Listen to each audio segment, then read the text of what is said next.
Hey guys, welcome to a new video from ProjectPro.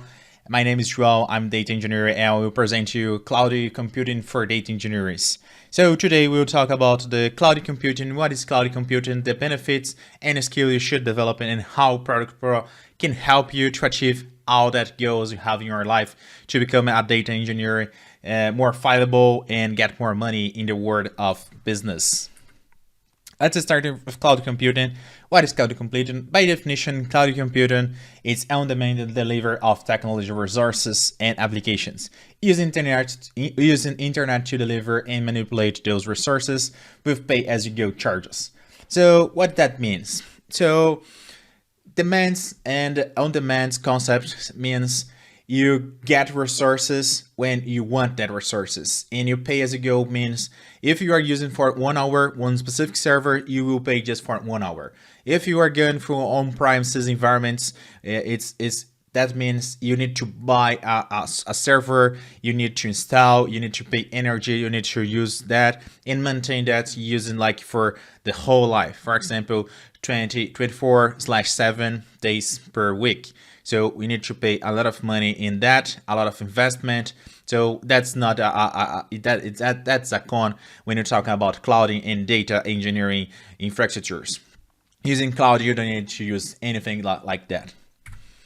Let's go through some companies that they are using cloud computing. Example, Netflix, Spotify, or even Google Docs. So they are using different approaches to use cloud computing, and of course they are processing and aggregating a lot of data using cloud. But let's go through some kind of benefits they are using and what kind of benefits why they pick AWS, for example, as a cloud server for them. Let's go for Netflix, for example. Let's get cost reduction with infrastructure.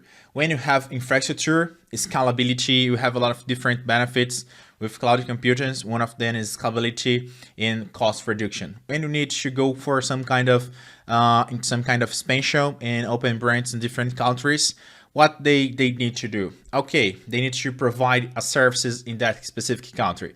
So how they can do that? They need to buy servers, they need to hire a new team there and allocate all the resources there. But with cloud, they don't need that because, for example, AWS provider, they are in the whole world, in the whole continents, they are there for you. So you just need to move your application to that location and run your applications there. So that's kind of cost reduction you have using cloud computing. And physical space. Remember, data centers, they are big, they consume a lot of energy, a lot of space, or you buy a building or need to rent a building, and that's just become more and more expensive. And we're talking about companies to maintain that or hire a specific and high qualified team to maintain that. That is very challenging because it costs a lot because you need high qualified people to work in that kind of environments. Spotify pick remote work everywhere because cloud computing, you just need internet to access all the resources you need, so you don't need to be there to use the resources. Democratizations means if you are small or if you are big, you don't need pre-investment, so you don't need a lot of money to invest to use the resources. You don't need to allocate that and just use it and pay as you go. So that's the huge benefit. You don't need, like if you are just a developer and don't have money, or you are starting your career and you are using ProjectPro to advantage to get a lot of and test all the projects that ProjectPro, you don't need a lot of money in that. You just need the resources, allocate the resources, pay as go, test it, sell this as a freelancer, for example, and done. You don't need anything else. You just pay as you go, process your data, and it's done. So you don't need to buy a server, for example, to process your data. That is very easy and simple to use. But let's go for Google Docs. Google Docs is a little bit different. They are using cloud, of course, but how they are using it? They are using a different model. I will explain all the models these companies are using in cloud and the kind of models you can use as a services. But let's go for Google Docs. Perfect for small and middle business. So it's how they are using it, democratizing access to their cloud services, because you can just use the internet and access all the resources, access your Gmail, for example. So All that it's in cloud. So you don't need to install anything. Just need internet, go to your browser and use the email. So even your data is stored in your own computer, your own device. So you don't need to install in your mobile or in your computer. You just need to use it through internet. So that's kind of cloud computing give the flexibility for you. Okay. But let's go for the model and services you can use. Let's go for the mainly three services you can see here: IaaS, PaaS, and SaaS. So the last one we were talking about was a SaaS model. So you can see here Google Docs. You just need internet. You don't need to install anything. Even the data, it's not in your computer, in your device, even if it's a mobile. That is only application install, or you just need internet. So you don't need to worry about application, data, runtime, middleware, OS, virtualization, services, storage, and network. If you're going for a PaaS, that is more related to developers or data engineers. You just need to put your application and manage the data. So you are storing and using the data, you are running your application, running your code, but it is the only thing you need to worry. So you don't need to worry if anything else. So the runtime, middleware, OS, virtualization, service, and storage, and networking, you don't need to worry about anything like that. And you are using cloud, using a PaaS model of service. If you're going for IaaS, for example, is the last one, is the one that you have more, I would say, flexibility to manage how you want the machine, because there is some kind of machine that you need to set up this kind of that things. For example, you need to choose, for example, the OS like Linux or Windows. Middleware, you need to worry about that. You need to run about the runtime and the last things we did in the past. So you need to put your application, install the softwares, and manage the data. So it's the one that I don't like to use. I prefer to use PaaS or SaaS because I don't need to worry if less and less things. Is the last one is where I get more flexibility and scalability for my day. So productivity is one thing that is matter for me. And if you're going for on-premises, this is how some kind of legacy and old companies, they are running their business, but they are, of course, migrating to cloud because this has this huge movement. All the people moving to cloud, and a lot of companies moving to cloud because there you need to worry about networking, storage, service, virtualization. So you need like contracts with VMware. You need to buy servers. You need to buy storage. You need to configure all the network behind that and make this available for you. And this part for developers, you need to worry like everything you need to use in IaaS. But that is the point. We need to worry about everything. So that is the kind of business cloud is trying to decommission it for you. All that kind of benefits you have using cloud.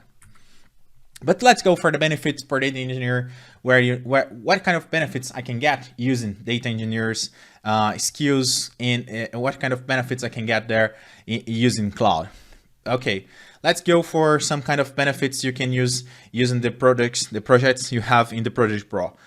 In ProjectPro, you can reduce your upfront costs. So you can set up your on-premise infrastructure for data processing and storage can be expensive. Of course, it's expensive because you need the last up-to-date hardware, because process data like 100 terabytes of data. How many servers you need to process the huge amount of data? If you're using cloud and the ProjectPro templates, you can get the best of the both worlds. So you can get like scripts that have a lot of performance, a lot of scalability, and performance in like improvements in that scalability and parallelism about data processing.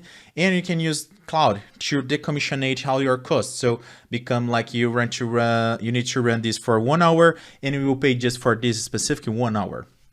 Greater scalability. So cloud providers virtually unlimited scalability for your data processing and storage. What that means? That means you just need to store and ask for resources and they will give that to you, because they have like very, very, very huge data centers there where you can allocate all your elements. Of course, it's not unlimited, but it's kind of difficult for you to allocate the whole data center for you. Okay, so you can get all the scalability you need. If you're a data engineer, you should worry about that, because if you are processing some specific data for your client, and you don't have like the servers for this huge big query you are running, or this big Sparky scripts you are running there, so you need to ask for the other departments to ask for new servers to be able to run that. But if you are in cloud, you don't need anything like that, because you need to say, okay, I need 10,000 servers to run my query or run my PySpark script. So that's the thing you can get as a benefit with scalability. Okay, improve flexibility. So cloud infrastructure is high flexibility, allowing data engineers to easily spin up or download engineer response to click to change business need and emergency technology trends. What that means, you have like a big provider of cloud creating and improve their tools for you to use as a data engineer. So it's a huge, very huge provider, one of the biggest of the world. So they have a lot of people working and developing new tools for you as a data engineer to use and have more speed up time in your development. Okay.